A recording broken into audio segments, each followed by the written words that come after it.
Oi, pessoal, tudo bem? Sejam bem-vindos e bem-vindas. E vamos, no vídeo de hoje, dar continuidade aos nossos estudos sobre sistemas religiosos e sobre as religiões de modo em geral. Você já deve ter assistido ao primeiro vídeo que eu fiz dessa série, falando sobre o que é o conceito religioso de animismo. Quais são as religiões animistas que existem até os dias atuais, né? Quais são as suas principais características? Hoje nós vamos falar sobre as religiões politeístas. O que significa o conceito religioso de politeísmo?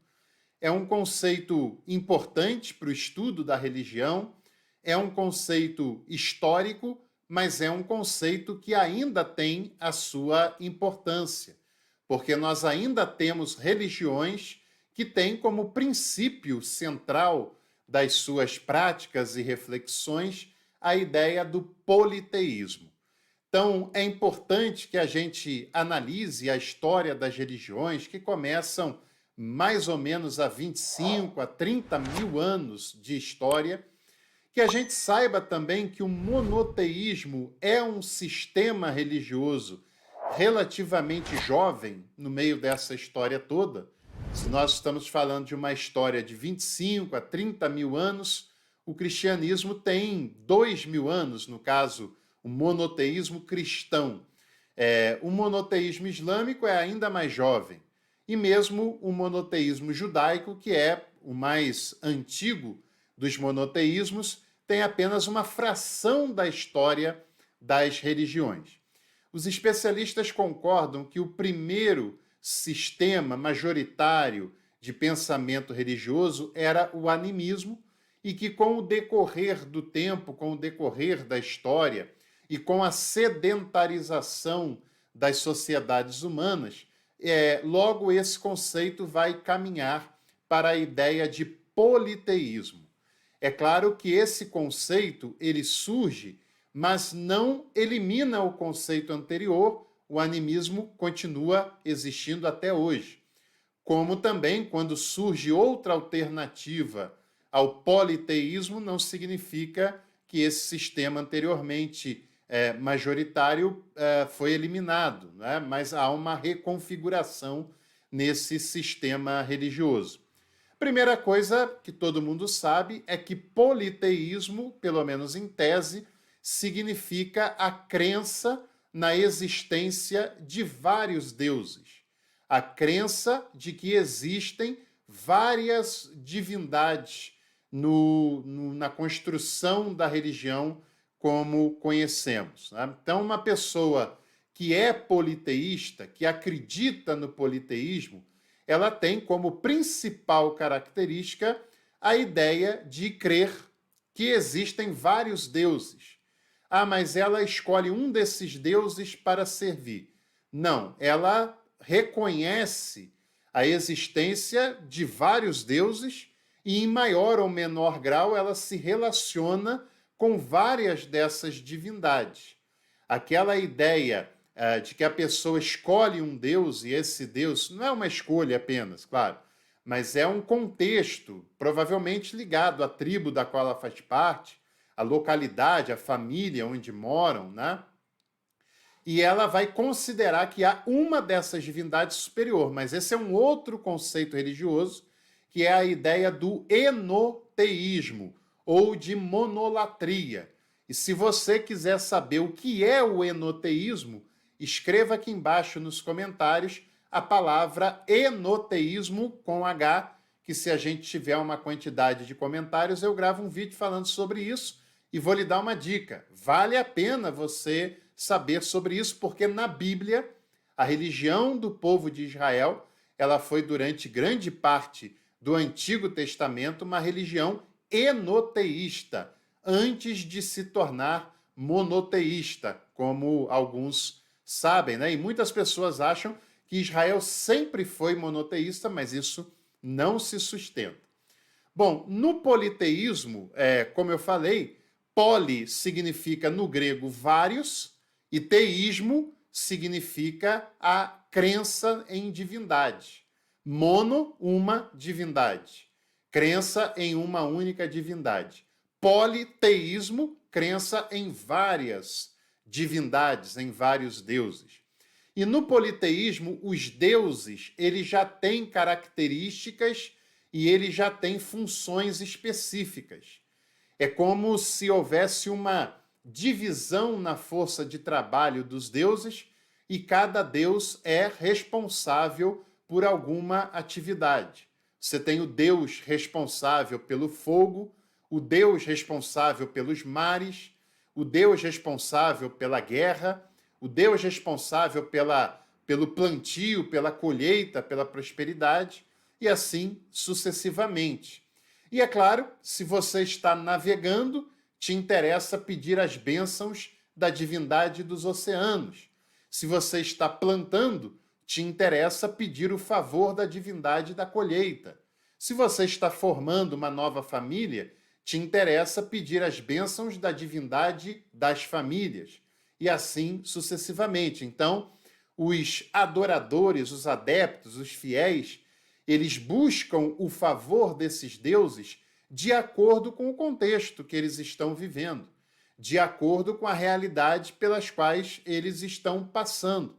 É claro que um deus é mais identificado com uma classe, com uma localidade, mas, em geral, se você tem aquela necessidade pontual, as pessoas se recorrem sempre, elas vão recorrer sempre à divindade que é especializada naquela atividade em si. E esses deuses também, eles, diferentemente do animismo, essas divindades, elas já vão tomando algumas formas.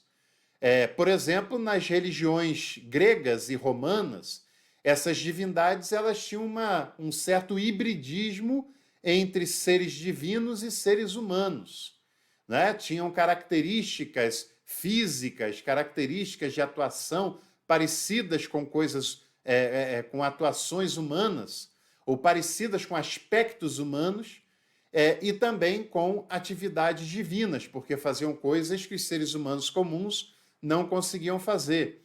Em outras religiões politeístas, como no Egito, por exemplo, essas divindades eram uma espécie de híbrido entre seres humanos e animais, cabeças de animais, cabeças de raposa, mas já imbuído de poderes que são poderes sobrenaturais.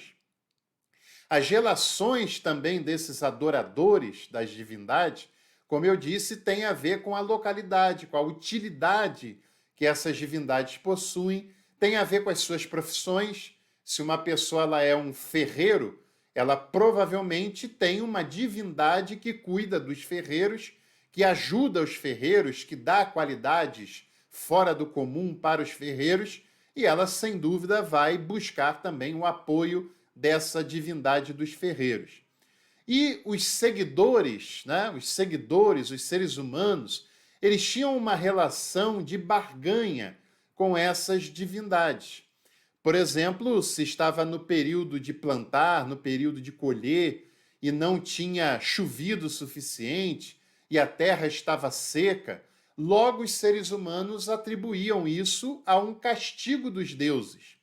Os deuses estão chateados com alguma coisa, estão bloqueando os céus para que não chova, estão bloqueando a terra para que não prospere, e logo eles entendem que tem alguma coisa de errado, esses deuses estão querendo ter a sua ira aplacada, estão querendo algum culto, algum sacrifício, alguma oferenda, eles se reúnem, fazem esse culto, essa oferenda, para aplacar a ira dos deuses, e logo em seguida eles contam com a bênção, com a benevolência das divindades para mandar a chuva, para fazer as terras estarem prontas para receber as sementes, para a colheita, para o plantio.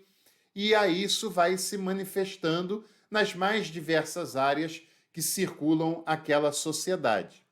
É muito estranho quando nós vemos em nossos dias pessoas monoteístas em tese, pessoas que são cristãs em tese, que estão sendo motivadas pela ideia de ir para a igreja prestar sacrifícios à divindade. Vão lá para prestar culto à divindade, porque se não estão sendo abençoadas, é porque elas precisam se esforçar mais para aplacar a ira dos deuses, no caso do Deus, da divindade, para que essa divindade se volte para essa pessoa que foi lá adorar, cantar, levar oferta, sacrificar alguma coisa, e assim essa divindade possa voltar ali abençoar. Essa é uma lógica do politeísmo, não tem nada a ver nem com as religiões monoteístas e menos a ver ainda com aquilo que foi ensinado pelo cristianismo através da pessoa de Jesus, dos evangelhos. Essa prática nada tem a ver com o que tinha sido ensinado por Jesus de Nazaré. No politeísmo, os deuses já têm personalidades. E eles podem ser híbridos com personalidades humanas e divinas, personalidades humanas e animais, personalidades humanas superestimadas, conforme eu falei aqui mais atrás. Algumas pessoas vão dizer, poxa, mas no animismo também tem divindades. Tem, mas é diferente dessa linha do politeísmo. No animismo, nem todas as religiões animistas têm deuses, né? Por exemplo, o shintoísmo tem deuses, mas as religiões de matriz africana não têm deuses, têm orixás, têm entidades. E essas entidades, e mesmo as divindades no shintoísmo, como o exemplo que eu dei, elas ainda não têm uma personalidade que lhe distingue da natureza, né? Porque as entidades, as divindades do animismo, elas são envolvidas com a natureza, envolvidas com a criação. E não tem esse conceito de um Deus criador e das criaturas, né? Tudo faz parte de um ciclo vital e cabe ao ser humano buscar a harmonização com esse ciclo vital para que ele fique em paz consigo mesmo, para que ele se sinta abençoado, para que ele se sinta feliz, satisfeito, próspero. E essas entidades e divindades estão ligadas intimamente com esse ciclo vital, estão ligados intimamente com a ancestralidade dos seres humanos e ligados intimamente com a natureza, se envolvem com a natureza, porque no animismo não há separação entre o que é natural e o que é sobrenatural.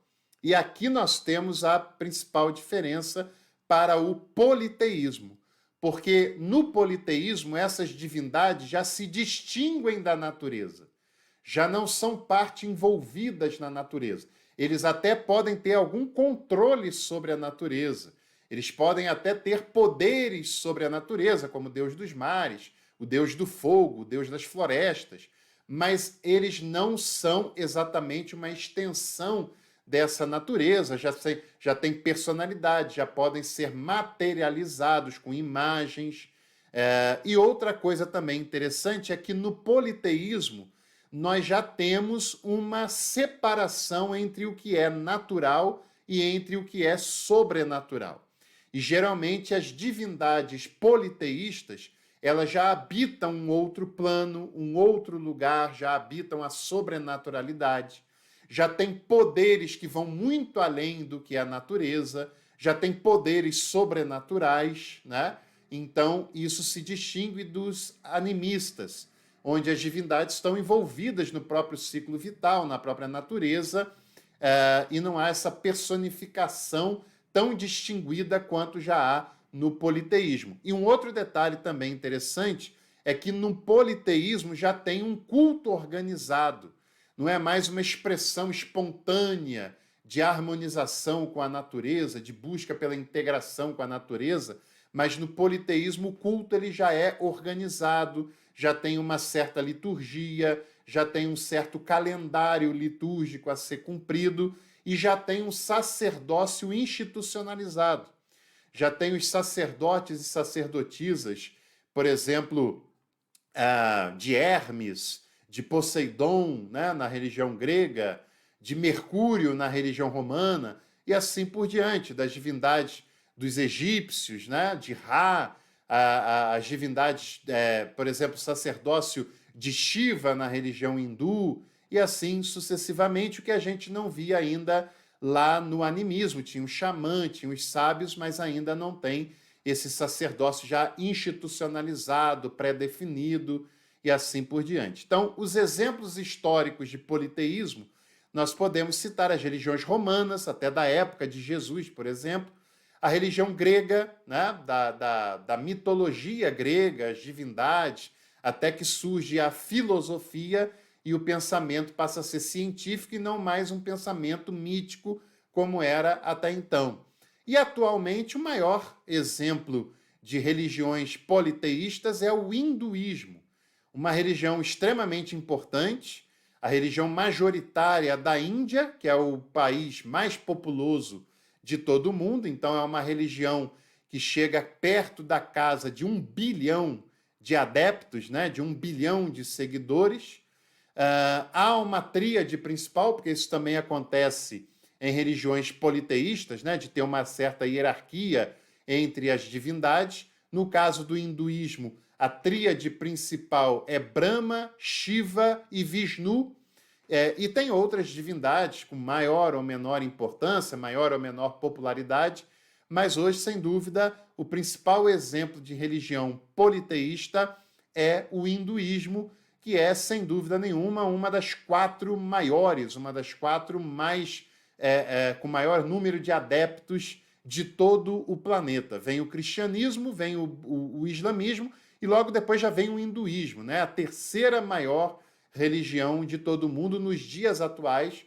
Então, sem dúvida, é uma religiosidade que não pode de forma alguma ser desprezada. Bom, se você gostou desse vídeo, não se esqueça de curtir, de se inscrever no canal. Não se esqueça de escrever a palavra enoteísmo, caso você queira um vídeo sobre isso.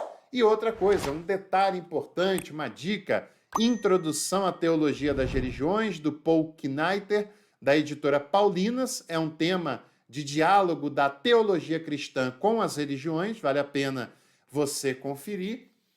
E uma outra dica também que eu lhe dou é, o Antigo Testamento, ele sempre foi monoteísta? Escreva nos comentários o que você acha, se ele sempre foi ou se não foi, se em algum outro momento ele tinha uma outra estrutura religiosa. Eu falei do enoteísmo, mas será que a religião do povo de Israel no Antigo Testamento, ela nunca foi politeísta, por exemplo? Escreva o que você acha aqui nos comentários, que a gente vai trocando ideias sobre isso, que é bem interessante, por sinal. Um abraço e até o próximo Café com Teologia. Te espero por aqui.